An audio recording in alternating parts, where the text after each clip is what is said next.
Hi friends, welcome back to my channel. இன்றைக்கி வீடியோவில் நம்ம தோசைக்கல்லில் அது மாதிரி தோசை வரல உங்களுக்கு, தோசைக்கல்லில் அப்படியே அடி பிடிக்குது, ஒட்டுது, தோசை பட்டலையெல்லாம் ஒட்டுது பிசு பிசுன்னு அப்படின்னா நீங்கள் இந்த ட்ரிக்கை ட்ரை பண்ணி பாருங்கள். இந்த வீடியோ உங்களுக்கு பிடிச்சிங்கன்னா கண்டிப்பாக என்னோடய சேனல் சப்ஸ்கிரைப் பண்ணி வச்சுக்கோங்க ஃப்ரெண்ட்ஸ். வாங்க இப்போ வீடியோக்குள்ளே போகலாம். இதுபோல் நம்ம தோசை கடையிலேயே எப்பொழுதும் மீன் வறுத்தாலும் இல்லை முட்டை பொரிக்கிறோம், அப்படி இல்லைன்னா சிக்கனே ஃப்ரை பண்ணுறோம் அப்படின்னா மறுநாள் இந்த மாதிரி தோசை வராது நமக்கு. அதுக்காக நம்ம என்ன பண்ணுறோம் அப்படின்றனா இந்த ட்ரிக்கை தான் நான் எப்பொழுதும் யூஸ் பண்ணுறேன்.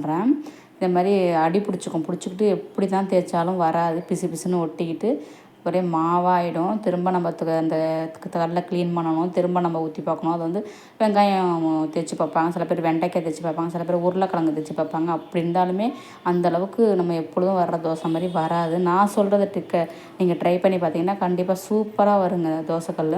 இதை எல்லாத்தையும் சுத்தமாக க்ளீன் பண்ணிவிட்டு இதில் நம்ம லைட்டாக பச்சை தண்ணி இருக்குது பார்த்திங்களா, அதை தெளித்து விட்டு நல்லா சுரண்டி விட்டுட்டு தோசை பட்டையால் அதுக்கு மேலே என்ன பண்ணணும், நம்ம எப்பொழுதும் யூஸ் பண்ணுவோம் இல்லை எண்ணெய் தோசை ஊற்றுறதுக்கு, அந்த எண்ணெயை ஃபுல்லாக எங்கே பார்த்தாலும் நல்லா தடவி விட்டுட்டு நல்லா தேய்ச்சி விடணும். தோசை பட்டையால் தேய்ச்சி விட்டுட்டு அதுக்கப்புறம் என்ன பண்ணணும், நம்ம நல்லா ஹீட் ஆக்கிடணும். நல்லா ஃபுல் ஃப்ளேமில் ஸ்டவ்வை ஆன் பண்ணி வச்சுட்டு நல்லா ஹீட் ஆனதும் அந்த புகையாக வரும் நமக்கு. நல்லா அப்படியே ரொம்ப ஹீட் ஆகி புகை நல்லா கொடுக்கும். அந்த டைமில் என்ன பண்ணால் நம்ம அந்த ஸ்டவ்வை ஸ்லோ ஃப்ளேமில் வச்சுட்டு அதுக்கப்புறம் நம்ம சின்னதாக ஒரு தோசை ஊற்றி பார்க்கணும். ஊற்றி பார்த்தா சூப்பராக வரும்.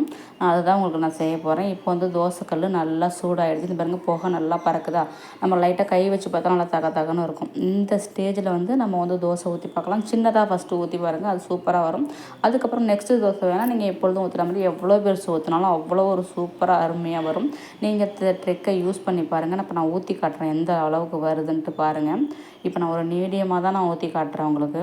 எவ்வளோ ஒரு சூப்பராக வருது பாருங்கள். இந்த நீங்கள் ட்ரை பண்ணி பாருங்கள். கண்டிப்பாக ட்ரை பண்ணி பார்த்துட்டு எப்படி இருக்குன்னு சொல்லி கமெண்ட் பாக்ஸில் கண்டிப்பாக கமெண்ட் பண்ணுங்கள் ஃப்ரெண்ட்ஸ். பாருங்கள் எவ்வளோ ஒரு சூப்பராக வரும் அப்படின்ட்டு.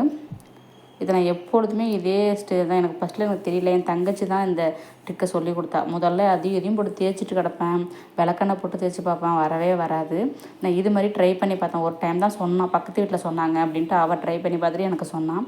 அதை நான் ட்ரை பண்ணி பார்த்தேன், அவ்வளோ ஒரு சூப்பராக வருதாங்க பாருங்கள். எவ்வளோ ஒரு சூப்பராக இருக்கும். இதை கண்டிப்பாக ட்ரை பண்ணி பார்த்துட்டு நீங்கள் எப்படி இருக்குன்னு சொல்லிட்டு எனக்கு கமெண்ட் பாக்ஸில் கண்டிப்பாக கமெண்ட் பண்ணுங்கள். ஓகே ஃப்ரெண்ட்ஸ், இந்த வீடியோலாம் உங்களுக்கு பிடிச்சிருந்துச்சுன்னா கண்டிப்பாக என்னுடைய சேனலை லைக் பண்ணுங்கள், ஷேர் பண்ணுங்கள், கமெண்ட் பண்ணுங்கள், மறக்காமல் சப்ஸ்கிரைப் பண்ணுங்கள் ஃப்ரெண்ட்ஸ். ஓகே, பாய்.